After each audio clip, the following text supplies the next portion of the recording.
So Trevor and Neil and I would sit, the table was longer, I thought at the time, but we'd sit here and we would do podcasts with, How was your with the webinar? three of us a long time. It was really good. It was really good.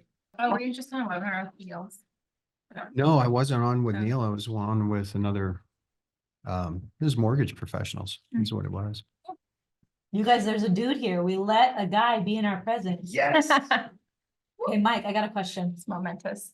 When I called you and said, Yeah. will you be on Property Pursuits? Yeah. Did you know what Property Pursuits was? No. Have you ever listened or No. watched this? No, I didn't even know you had it, but now I'm going to have to watch it. So I'm doing everything wrong when it comes to promoting myself. Because you didn't even know I have this. I got, I've only been doing it a year and a half. I got all the females on my team to your event. Oh, you're not in trouble They loved it. that you didn't know what it was. Don't. No, you're blaming yourself. Yeah. I'm telling you not to, don't blame yourself. I don't spend that much I time blame on myself. social. Sells the fall girl. Why doesn't anybody know about Property Pursuits? Okay. Well, anyways, welcome guys. We have Mike here today. Hi, He's a realtor. I am. He's a coach. I am. And he's also really smart and he's fun to talk to because he talks a lot, but not in the usual way that men can do where they like talk for the sound of their own voice. What you say is usually very interesting. And so I thought that because I wanted to talk about some hot button issues Yeah. today, that you'd be the perfect guest. I love that. I appreciate you having me on.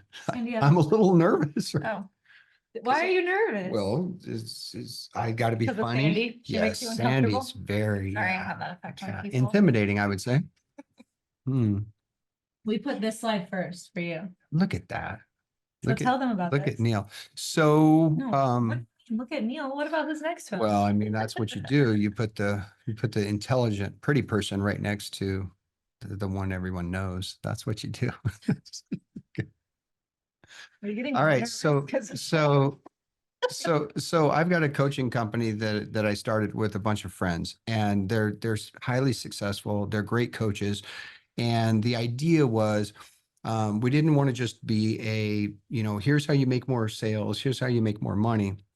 We wanted to create a coaching company that allowed people that are really good in the industry to also be coaches and sharing the revenue. So that's one aspect of it. The second was we wanted to create a community that was collaborative and not necessarily competitive. Although we've got members that are in my market, Lee Stevens, and Lee and I are competitive. Like he just took one of my old clients and listed a house. But we can also joke about things like that because that's what really happens in this industry. Thank you. That's the real life stuff, right? It's what the general public doesn't understand about this business. So the idea was, let's get a bunch of professionals that can change the industry from the inside.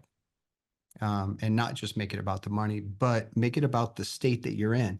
So the name B, coaching and consulting, came because what we really want to do is we want to impact the state of the members, and that state being, well, I want to be happier. I want to be more successful. I want to be in a marriage where it's supporting and loving, and I'm happy to go home, and I want to be in a place where I love my job. So I'm happy to go to work, which doesn't really happen. Instead, what we talk about is we talk about work-life balance. And we talk about, you share the struggles of being a mom, but also being a boss and running a business and all of those things that are real. So the coaching company idea was help people become who they want to be. I like it. Yeah. I like your play on words. Yeah. Yeah, thank So you. what's this event coming up? So we've got an event April 20th in Las Vegas. It's going to be a one-day event, and it's our first event. We just started in January. We've had a very positive response from both real estate and the lending communities. Ultimately, what we'd like to do, long-term vision, would be small entrepreneurial business owners that want to lead within their sphere.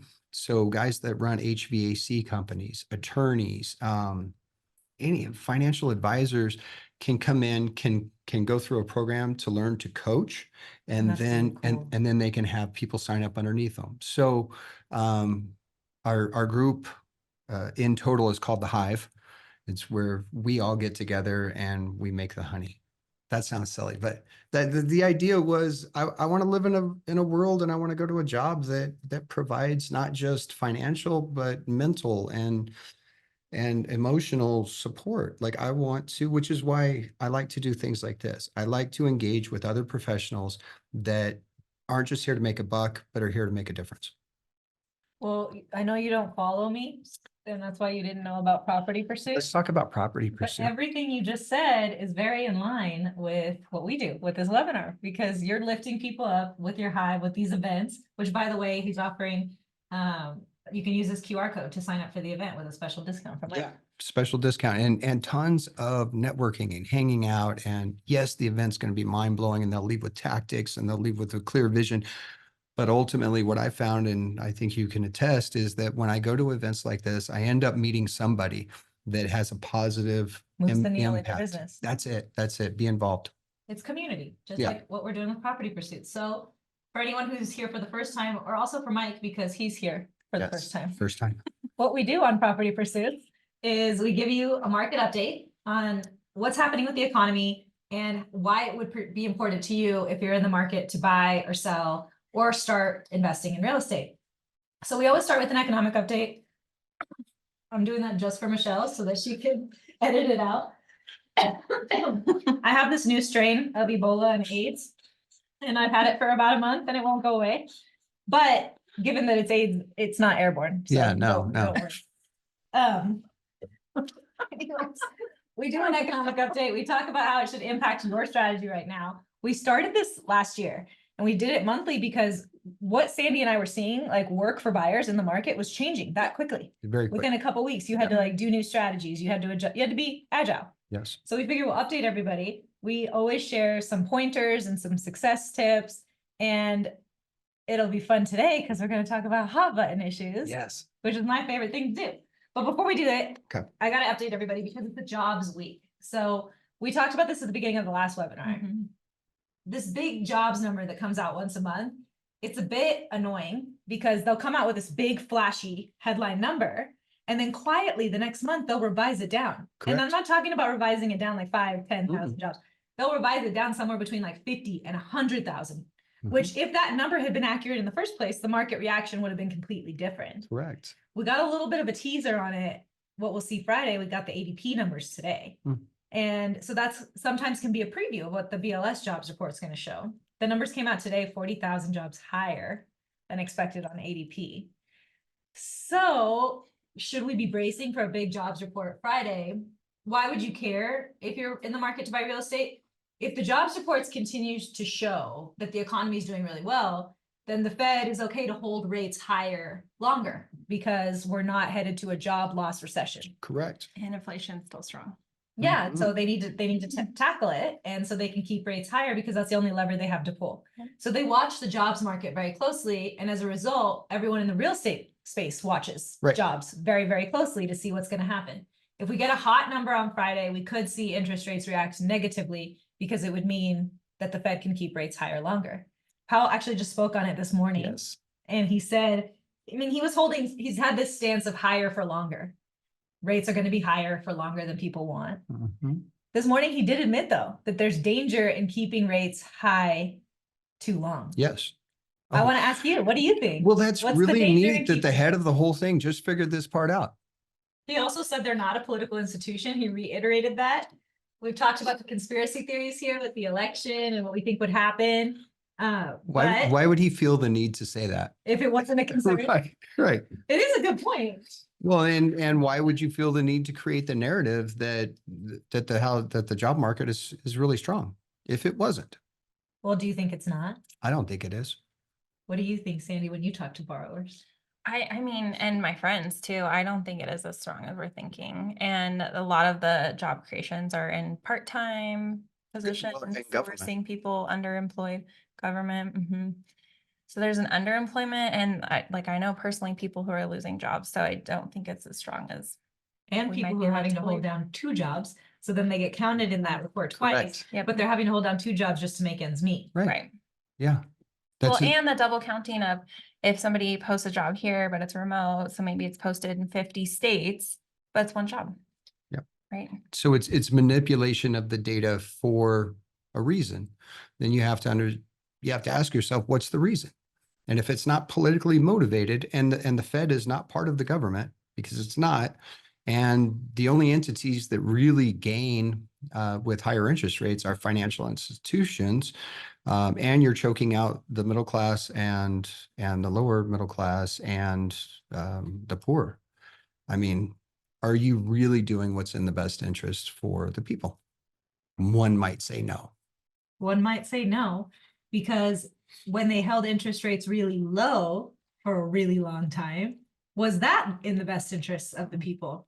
So it's tough, because what we really need is a market that's allowed to operate at a free market. We need more of a free market at this moment. In a vacuum. And I'm not trying to make this political, because I'm not.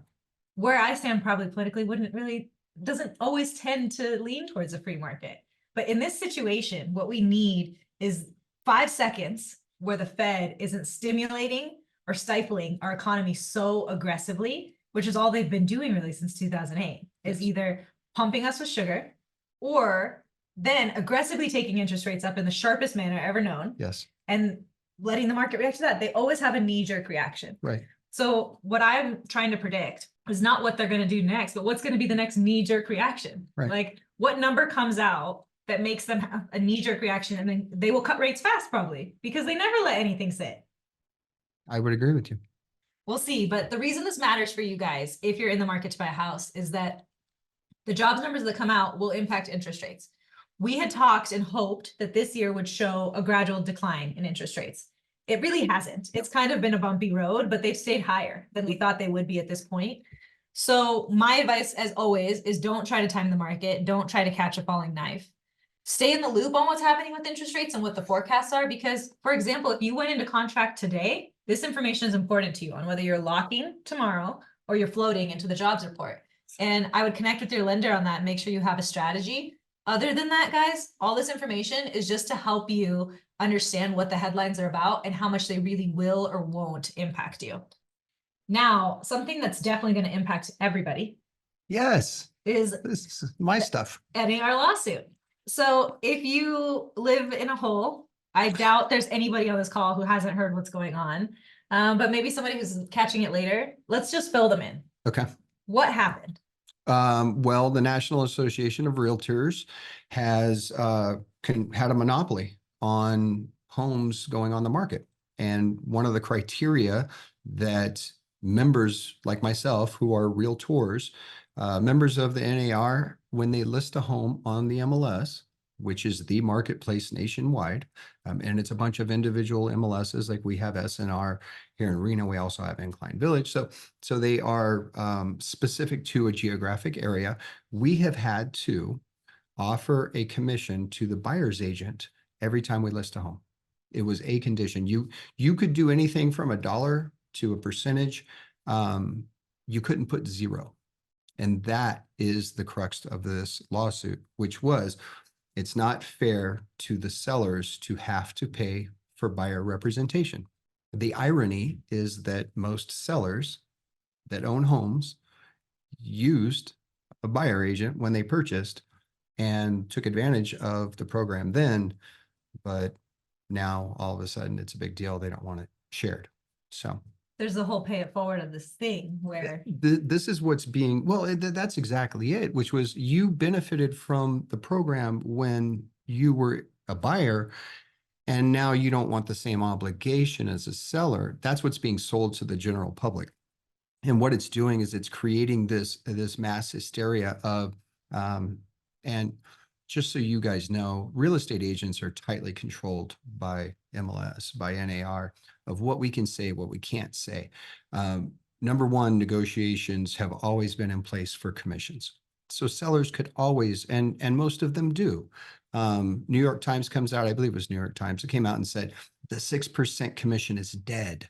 Well, if you live in the Reno Sparks area, you've sold a home in the last 5 years, chances are you didn't see 6% anyway.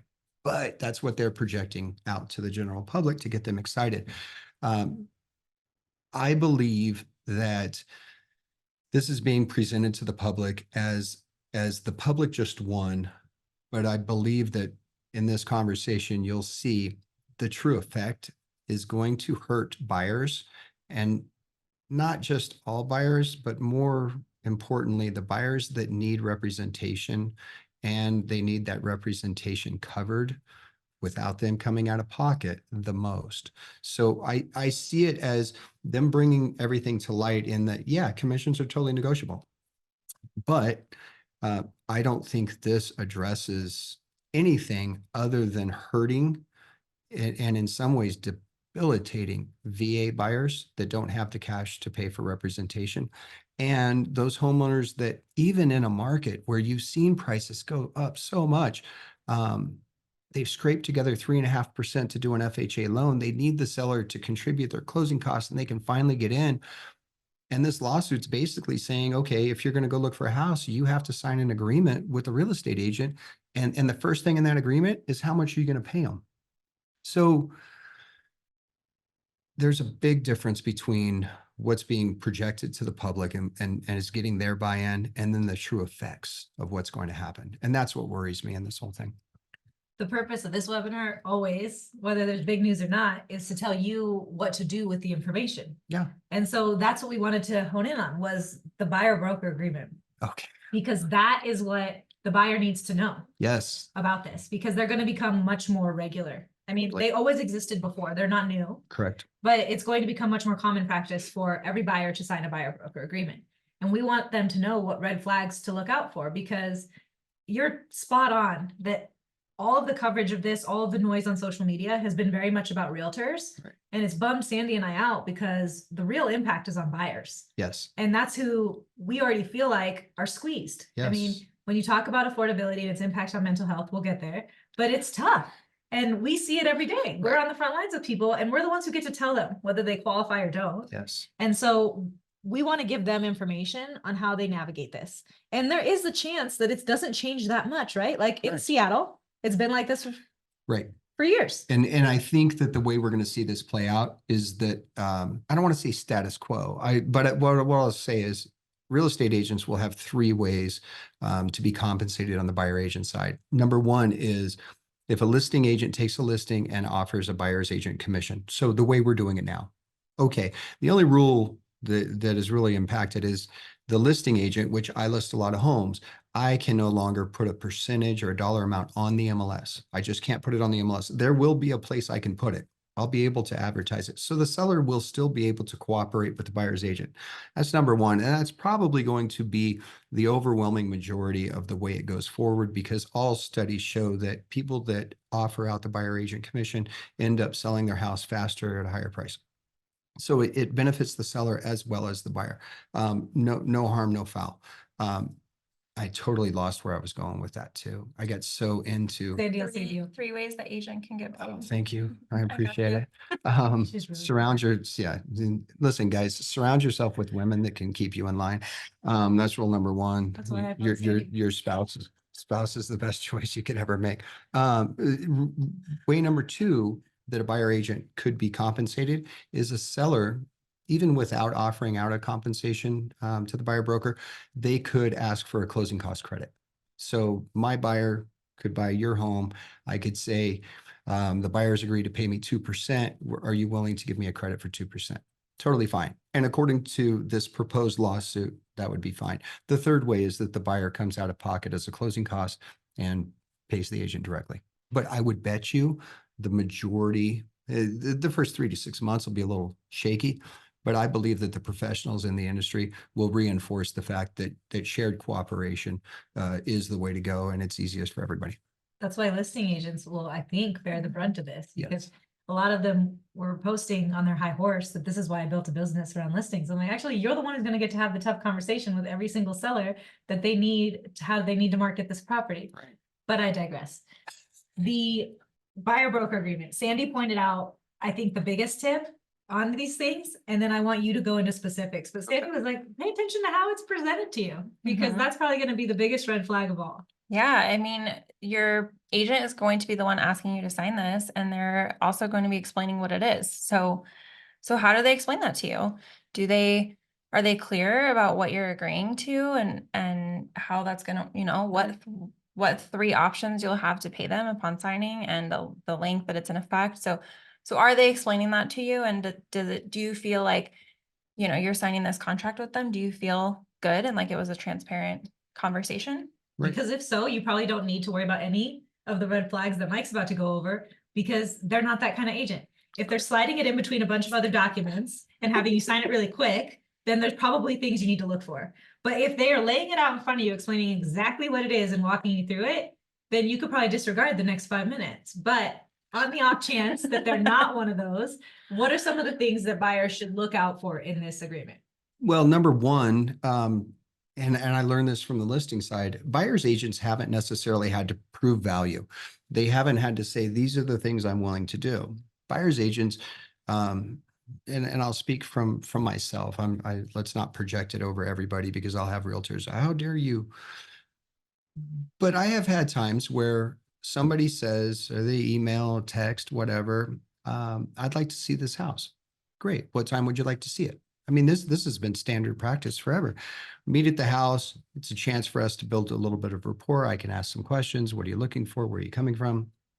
Qualify them a little bit. Are you working with a lender? Things like that. If And not, I know a really good one. exactly. Her name is Shivani. And so from Wanna see there, laughing sounds just- no, it's not a joke. From that moment on, the real estate agent's job was to bring that, turn that person from a prospect to a client. And that entailed setting up a search, providing some type of value. That value is going to have to be laid out right up front, because I can't get you into that home, according to this, without you signing something that says, in 2 different parts. We have no problem with the agency part. That's part of our forms. It's always been there. The only optional part has been our compensation agreement, which has always been laid out with the MLS. So agents would say things like, use me as a buyer's agent and I'm free to you, which they aren't supposed to say anyway. We are not supposed to talk about commissions in a group. There's antitrust lawsuits that we can get into trouble for, which I find it very ironic that national headlines will say 6%, where if I said that number out loud in a group of agents, they can arrest me for it. The hypocrisy is just incredible. I mean,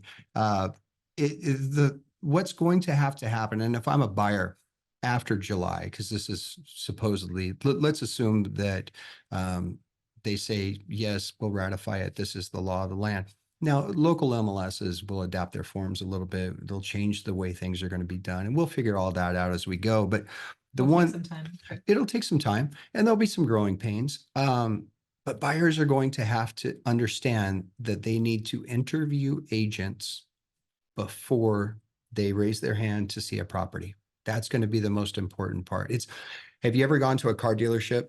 You didn't call your bank to get the loan. You just walked in because you're going to look at your car. Yeah, we're just going to look and we're going to check it out. And then the next thing you know, you're doing the 4 squares at the table. And if I can get the price here and then the payment here, and you're like, looks like we're going to get the car. And then you walk out and you've got a 84-month loan at a rate that you don't even know what the rate is until later. And then you realize that you paid way too much. And had you just gone to your credit union, you could have saved yours. We're going to ask buyers to go talk to the credit union first. So they need to sit down with the lender. They need to sit down with the real estate agent. The relationship between lenders and realtors is going to become more important, because typically, I shouldn't say typically, but there's going to be much more of a referral. Hey, I like you. You told me what I can pay, and you were really good because you spent so much time with me. And these are the conversations you really have, right? Yeah. You say you're approved. This is how much you can go to. This is boom. And then you're going to have to say, are you already working with an agent? Listen, I've got a couple of agents that I think you would work really well with. Those agents are going to have to come in with basically listing presentations that we've been doing for years, which is Mr. Seller, here's why you should hire me to sell your home. Now it's going to have to be, hey, Mr. Buyer, here's why you need to hire me to buy your home. And I think that's great. I think it's wonderful. I think if I it can't comes wait. back to more people having to demonstrate their value to the buyer, to the consumer, then this could all be really positive. And I still think that even with that all happening, we still may not see that it changes much from the seller paying both sides. Correct. But if the good that comes out of it is more people have to be really clear on their value proposition and make that really clear to the buyer, then that's a great thing. It's a great thing. And more accountability, right? You got transparency and accountability on this side. Yes, there is a chance that there could be a financial harm to certain groups of people. But I think that if the real estate agents, the professional real estate agents pay attention and know, I think everything will be fine.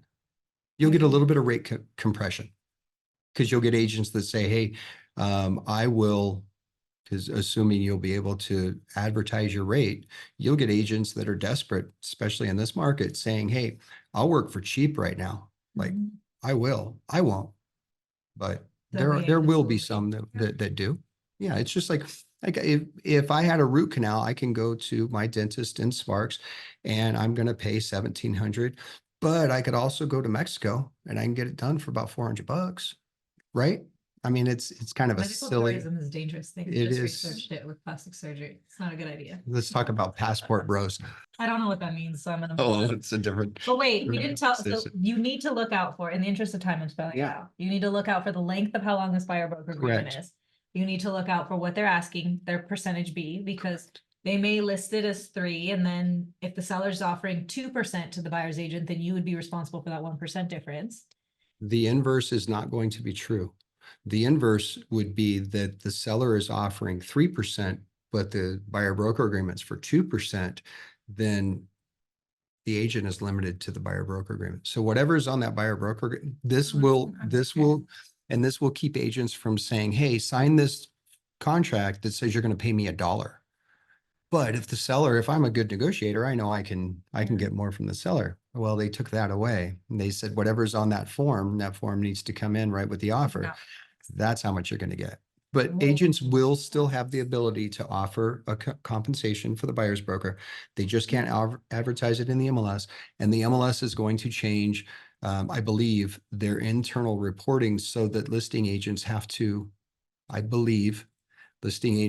disclose the total compensation that the seller is paying to them, which is something we've never had before. And I love that transparency. I'm all for it, but I Yes. just learned something. Yeah, that was new to me too. Can they put a range or a max or? I Should mean, have or is a it should just- should have a percentage or a flat fee. So, I mean, could a realtor put 2 to 3%?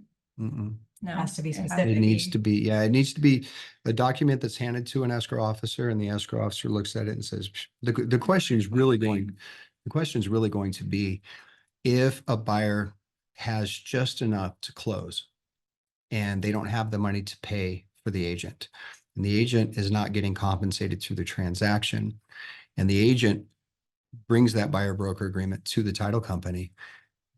If the agent is not a party to the contract, does the title company have the ability to say, that's really nice that you have that? That is not part of this. Yeah. So you're going to have to go find the remedy for that somewhere else, which would in essence make buyer's agents have to go and litigate in man. either small claims or with attorneys, which I would not want to do. You know what I mean? That would be Right. yeah, I don't want to put a lien on somebody's house because I helped them. I mean, that's where it could get. And I think the way we're going to avoid that is we will most likely still share compensation. Most likely. I think so. I think so. I think it's the smartest thing to do. Let's do what's good for the client. Let's do that. Do the right thing. That's one of the tenets of B coaching and consulting. Be your best and do the right thing. I like it. Yeah. I knew I liked you, Mike. Are you less nervous now than you were when we started? Yeah, I'm relaxed. We missed this whole slide, but these were the things. Oh, Look at the goodness. time, look at the rate, look at the small print, and then you'll be safe. But I still stand by Sandy's point. If they explain everything, there's probably no red flags because they're taking the time, they're transparent, they're good at their job. And then Mike, can you tell us about, so after the agreement ends, isn't there a period of time that you can still be on the hook for buyer commission on a house you've shown? So Oh, yeah. the way that works on the listing agreement, and they'll probably incorporate it on this, which is let's say Shivani is a client of mine and I have her house on the market, and Very presumptuous. Yeah, it would be overpriced anyway, so I tease. So, so the listing agreement's going to end at the end of March, and two buyers have come in March, and they show interest, but I don't have an offer, so I have no right to compensation. There's a clause in there that says within a few days of the expiration, I can provide a list of buyers that came through that if they were to buy in the next 30 days in contract, I'd still be eligible for that listing. I would expect the same thing to be. So you're my buyer client. I'm the agent. We have an agreement. It ends today. I'm assuming that they'll give us a window of a week for me to provide the homes to you to say, here are 5 homes that I believe you're really interested in, but you had to pay me a commission. So if you contract on any of these, if you were just waiting for the agreement to expire so that now you can come in and you don't have to pay me anymore, then I'm still, you are still obligated to pay me. I would expect that that'll be, you got to understand, you got real estate agents that, I mean, this is their life. They get up in the morning, and it's not guys like me. I mean, I'm probably the most dispensable in this whole thing, to where if you this is too hard, and there's a ton that are in my position that are simply going to step back from the business. They're going to let the market figure it out, and best practices will be established. They don't want to deal with the drama. They're going to take 6 months off. Have you ever seen a real estate agent take 6 months off? Yeah. They do it. So they will walk back out, and they will go, hey, you guys handle it. There are a ton of single parents, of single income earners that are in this industry that have gotten, and it breaks my heart to see the general public say it, but the general public thinks we're all way overpaid. And in some cases, I don't disagree with them on there transactions where I make tens of thousands, and they were smooth and they were easy, and it worked great. I have transactions where I don't get paid at all, and I spend hours and hours. Why is it always that way? It's well, and that's the thing is there's a trade-off. So you take all of them together and you kind of smooth them out, and you say, hey, this worked out really well. But I've got a lot of people in this industry on the real estate side that are struggling really, really badly right now. It's affecting their mental health. It's affecting their home life. It's causing divorce. It's very traumatic, to be honest with you. And none of them show it because they all want to be on social media going, just sold, that kind of thing. So there's a whole different conversation that's going to come along with this. But I believe that it's important that the industry protect those that are doing the right thing, that are helping people buy homes. I mean, I'll say it again. I bet you I've created more millionaires in this town through the ownership of properties. And yes, our value is going up at a ridiculous pace over a short period of time has definitely helped. So it wasn't me, but I did get them into the home. They did acquire the asset. The asset has gone up in value. And for a lot of them, the money they have, a little bit in a 401, and this is what they have in equity. Mhm. That's where they get their safety and security. They're nested. Their nest egg. That's just it. So I think that this job is really important. I think it's important to protect the consumers, and I think it's important for us to be advocates for the end consumers too. So this is going to be a very challenging time. There are going to be those that rise and provide guidance and leadership, which is what we really need in this industry right now. And then there are going to be some that are in it for the wrong reason, that are going to go, well, I thought I could make a quick buck and didn't work out. I'm going to go do something else. To chime in here, I got a quick question from Teresa. She says, do you think the buyer broker agreement will have an impact on agents working with lower priced buyers such as FHA or VA loans? Well, yeah, it will have an impact, because if that buyer doesn't have the funds to pay them, my fear is that they end up dipping out. They say, I can't afford to buy a home now. And so they don't get involved in the first place. Then there's the whole VA rule that Yeah. they can't pay their buyer's agent, which Correct. it remains to be seen. Just like you're saying on your industry, there's a lot that has to be figured out and played out, and it'll be rough for a while. Yeah. Then it'll come back to Fannie and Freddie and HUD deciding what they're going to change. Like, are they going to let a buyer's agent commission be financed? Are they going to let a VA buyer pay Mhm. their agent. So there'll have to be adjustments made from all of this, Mhm. which will again benefit who? The lawyers. Yes. Because it's the same as Dodd-Frank. When Dodd-Frank went through, the Right. consumer is no more protected by a closing disclosure than they were by a truth in lending statement. It was just that all the banks and mortgage companies had to hire attorneys to decipher this book of regulations. You still had to find a lender who was trustworthy and then Yep. trust them. Yep. And it'll be the same with realtors.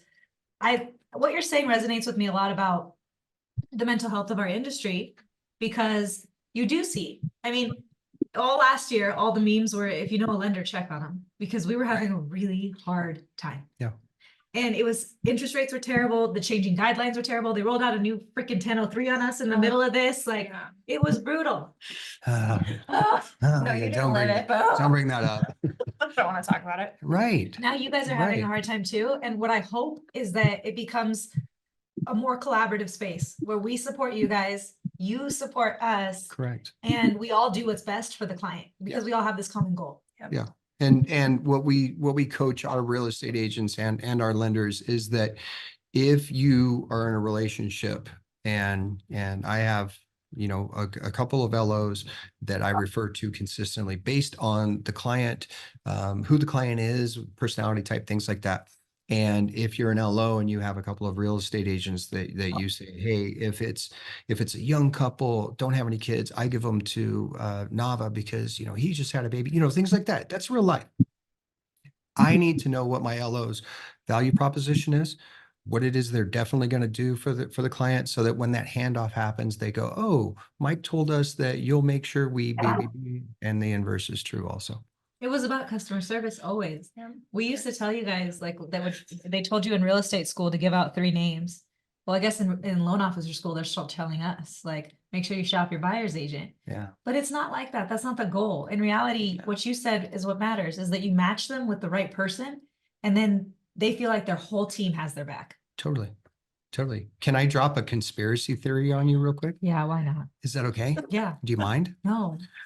What if hypothetically, what if I told you that This better be good. if I wanted to, no, but if the ultimate goal was to have corporate ownership of single family residence and small multifamily, then the easiest way to do that would be to take out a portion of the buyer pool, and those that are the weakest, those that had struggled the most to get to where they could actually attain, and then you take it away from them. So VA buyers, low income buyers, things like that. Now the question brings it up. If we see a compression on their ability to buy, doesn't it make it easier for corporations to come in and acquire homes? If the end goal was that corporations commoditized housing and turned everyone into renters. And a nation of renters. So if there was a play to eliminate the middle class, because we've seen that the easiest and most accessible way to build wealth is through home ownership Correct. and real estate investing, and you took away the ability to do that, to break into the market, to Just get make started. made it a little more difficult. If you took that Put up a away, hurdle. do we end up with a nation full of renters? And you could do it by putting it under the guise that it was really going to help everyone. Free the market. Yeah, because here's the fact of the matter. I'm going to get a little teeny bit emotional. Real estate agents have been vilified in that we make too much money and we are the reason prices went up. We're not the reason prices went up. Actually, buyers are the reason prices went up because sellers realized that they could raise their prices and buyers would do it. Well, Had interest rates buyer- were also real low. Oh yeah, no, because it the Fed was, held them there. well, and the net effect of that was you borrowed cheap money, kept your payment really low, so you could accelerate how much you could buy. So now I could buy $1 million house and only pay $3,200 a month. Where else could you do that? Well, you can do it at 2.5% interest rates. But if you move that rate to 7%, all of a sudden your purchasing ability goes down to $725,000. All of your friends built in, am I right? Am I close? All of my friends bought 2 years ago and they all live in this neighborhood, but at 725, I'm in this neighborhood and I don't want to live there. So what do I do to get into the neighborhood that my friends are in? I rent. I rent for a little bit more than they pay and I move over there And then I get trapped in a rent cycle that you don't get out of ever. ever, because that's the goal. But that's just a conspiracy. Crazy talking off the top of my head. They might let you come back. Oh my goodness. That was an unexpected. I twist. apologize. But now Sandy and I will be talking about it the rest of the Oh, day. yeah, your face when he was saying that, I was like, huh? So changing gears. Yes, please. 2 weekends ago, I got on my Instagram stories and I said, I'm speaking out of turn here, which is not unlike me to do, but typically I only get to give advice to buyers. Huh. But every once in a while, I happen to have a buyer who's selling a house.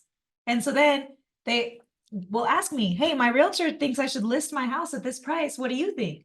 And I'm like, Yeah, that was, I know that this is a very tricky spot you're putting me in right now, and I should stay in my lane. Yeah. But I'm just not good at it. So I naturally don't. Yeah. And I'm like, here's what I'm noticing right now is that if you price your house just below what the market is warranting for it, what the comps say, correct. you will actually get more money. This is my question. If you price it lower, will you get more money than if you try to test the market and see if you could get a little bit more? And then it sits for a few weeks and then buyers smell blood in the water. And then when I put together financing strategies for my buyer interested in that, I'm showing them all kinds of credits they should ask you for Yes. because it's been sitting. Yes. So when I posted this, I got a lot of heat, Yeah. a lot of votes that said, stay in your lane. Did you get it from my people? No. No. Then I got one that said, breaking news, the sun rises in the east and sets in the west. I was like, whoa. Then I got this, that it's all situational, right? Yeah. It's always situational. I go, Every single one. I kind of think it's not right now. Yeah. I kind of think that we could actually say this. And I'm not going to make you say you agree or disagree. I just want you to give me some theories around it. I actually think that you could give the general advice that if you price a house lower right now, you will get more money. Did you see what happened to the house on Watt Street? My clients offered 150,000 over list and we lost to someone who paid more. So I've had 3 in the last 4 days. I've had 3 listings that had multiple offers. And Yeah, I know. the, Did you have buyers? sorry, Yep. why didn't you call me? Why didn't you call me and say, hey, those are my clients? I emailed you. Why don't you leverage? Oh, don't email me and Teresa will get it. I tease, text me. But to your point, yes, if you price, I don't want to say aggressively low, but if you price, Just a hair. well, here's the problem. And I'll take full responsibility for this. I'll take it for the market. I'll take it nationwide. Is I can be very weak in my listing presentation, and I talk about value, and I talk about a value range based on recent sales, based on market, based on buyer pool. I mean, there's a number of factors. Every house is different. But sellers tend to go, because I let them pick the pricing. They tend to go on the higher end because they want more money. That's just basic economics and greed. I mean, we've been trained as a society to grab as much as you can. Marshawn Lynch said it best. He said, I know I'm going to get got, but I'm going to get them before I'm going to get mine before I get got. And I thought, that's right, Marshawn. Sellers are going to get theirs before they get got. Now, the irony of this whole thing is that if you go on the upper end and the market doesn't quite see it, or there's not one willing to jump, and you're on the market 5 days, that's all it takes. You better kiss the multiple offer thing goodbye, because it's probably not going to happen. And the question should be is, do you want to be doing a price reduction in 30 to 45 days, or have to deal with a buyer that says, hey, the market doesn't see your value. Now I see your value, and we can take this and internalize it into personal relationships, because it happens in dating a lot. Oh, you're single? How long have you been single? Really? Cool. Well, I mean, if you just became single, then I'm going to take you out to nice restaurants. I'm going to show you like the fancy side of me. But if you've been single for a while, then you'd be lucky to go out on a date, wouldn't you? It's the same thing with housing. Sorry, did that come off way too? I'm not single. She's single. I know. That's That's why I'm using you. You're a safe subject. No, the listings become stale. They become dated. The buyer is looking for every excuse to save money. That's what buyers do. And the only time that changes is when buyers get emotionally involved with competition. You Yeah. put them in a multiple offer situation, all of a sudden, same house, same price. One's been on for 30 days, one's been on for 1 day, and there just happens to be another couple walking out when you're walking in. Like, I love to have my showings staged so that agents and buyers see each other. Yeah. It's perfect.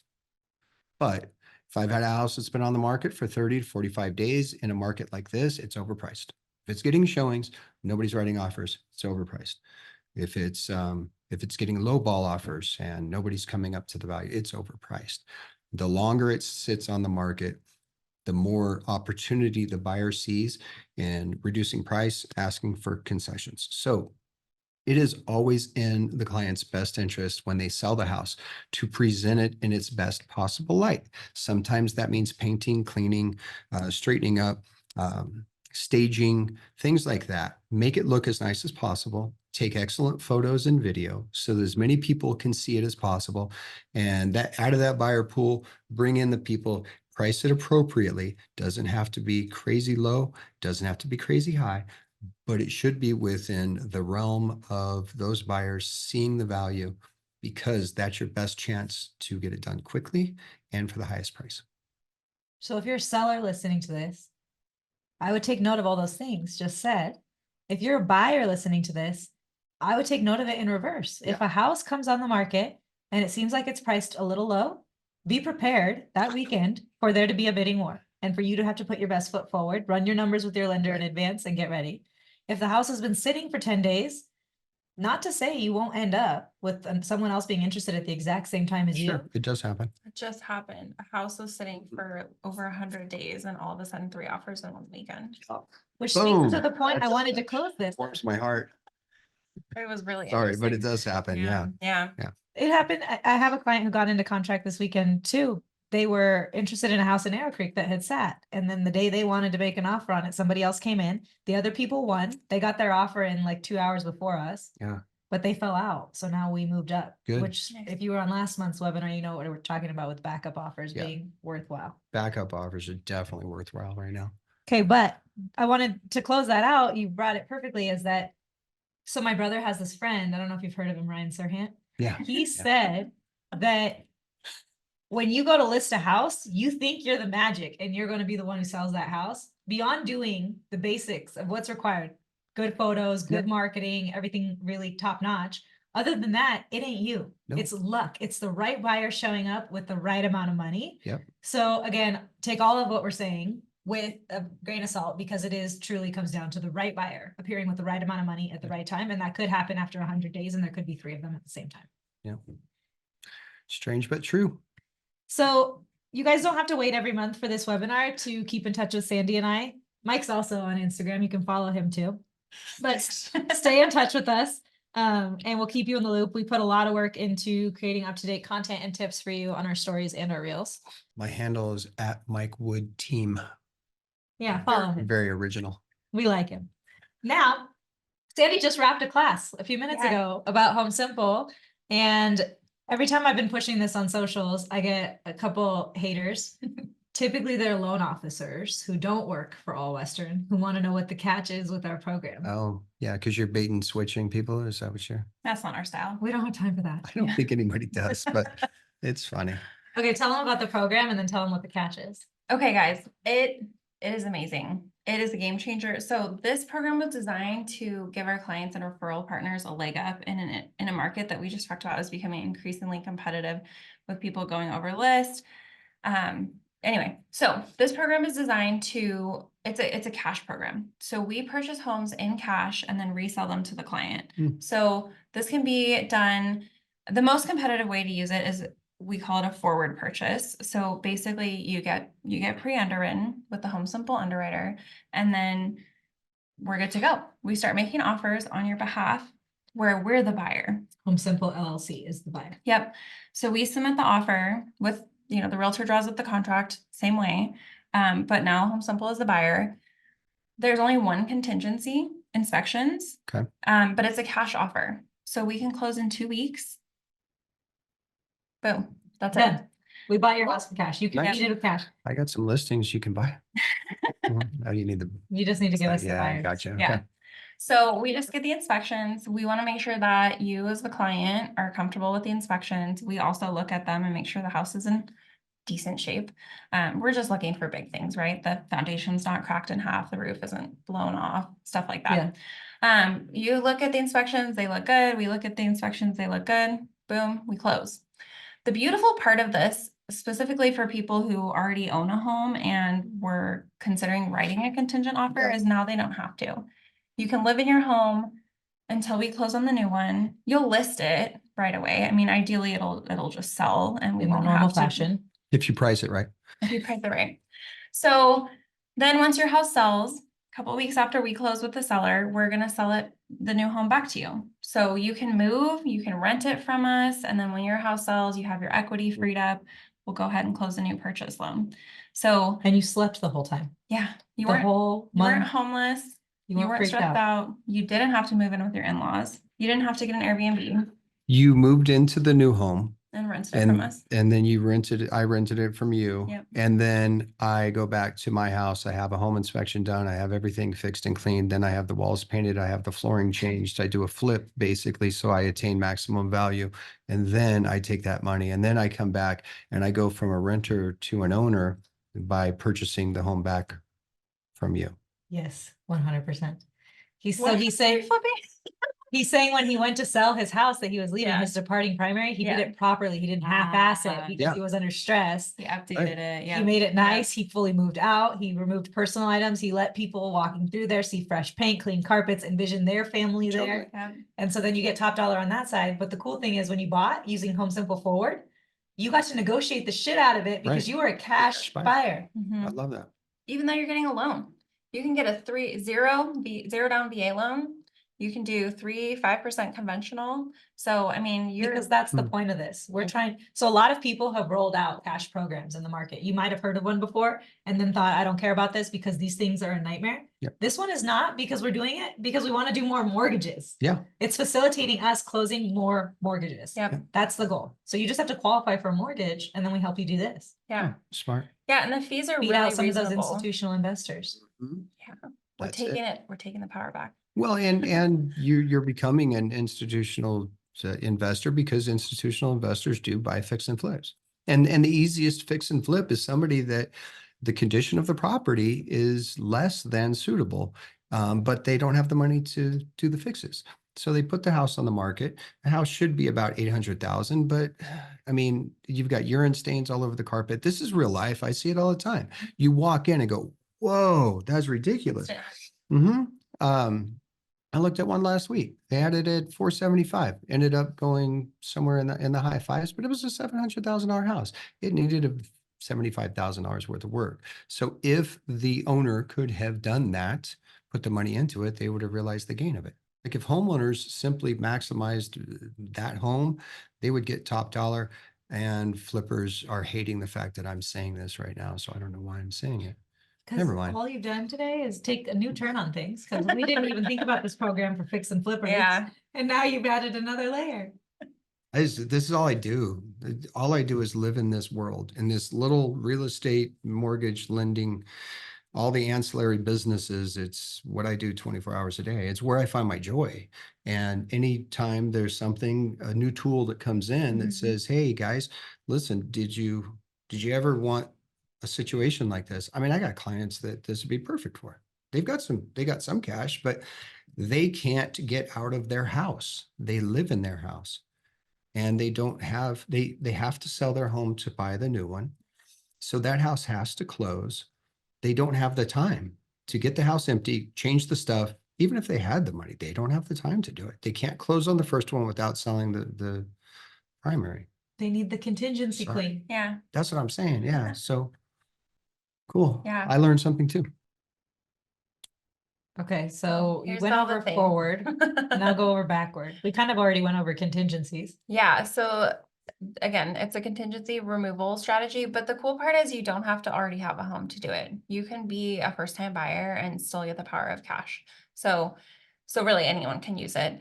And then there's so many other ways you can do it too. Like if you're buying a new build, well, this kind of gets us into the backwards. So the backward strategy is if, right, you own a home, you're buying a new home. but you can't qualify for a bridge loan and you don't have the 5% deposit that we need to do the regular purchase, we're just going to buy your old home from you. So it is similar to a bridge loan in that we're taking equity from your home to give you down payment and closing costs on the new property. But it's a little bit different and easier to qualify for because we do transfer the home into our name, but we're freeing up that equity. And then once it sells, you're going to be able to get whatever remaining equity was in the home. Right. We're not, With we're the not, realtor of your choice. Yep. Where you accept the offer of your choice. yeah, exactly. So then after closing, you select the buyer, they buy the home. After closing, we're paying the realtors, however that is set up. However we're allowed. We're paying the closing costs. That brings us really into like, right, the fees. The fees are very affordable. It's $500 to do the program, and in some cases that's even waived. And then there's a daily interest calculation. So ideally, we're not holding the home for a long time because you are paying interest every day that we own Yeah. the home. But anyway, yeah. So on this backward strategy, it's really nice too because it is kind of a backup plan, right? You can list your home, be in contract on the new one, but if your buyers can't close in time or you just don't want to deal with being misplaced and stressed, we can just, We step in. yep, Love it. purchase your old home and do it. So there's a lot of cool ways to use this. Yes, go ahead. Thank you. Okay, and that leads us into this month's success story, which you guessed it, Home Simple saves the deal. So we're doing one right now. Yes, it is a real program. And it's approved. And it's approved. We're buying the buyer's old home. It's confusing because he's also a seller, but we're buying the buyer's old home, advancing enough to do the down payment, closing costs on the new property. How much are you advancing? $1 million. $1 million. Yep. So our client can get a smaller mortgage Yeah. on the new property, close, move in, rent it from us, sell his house to the right buyer at the right time, that it makes sense for them. Because I mean, sometimes the right buyer doesn't come along for a little while, so he won't be stressed doing price cuts and reductions to be able to make this new property work. So they were able to He's write, sleeping at night. yeah. Hmm. Yeah, we wrote a non-contingent offer. Smart. It's really cool. Okay, you guys. So I know that there's everything we talked about today. You want advice on it in a personal, oh my God, can you just do it quick? Because I sound like that. Yes, so if you want to talk about what applies, what we talked about today, how that applies to your situation or any other questions that we didn't go over today, feel free to scan this QR code and we will set up a one-to-one meeting with you to go over your specific situation and goal setting.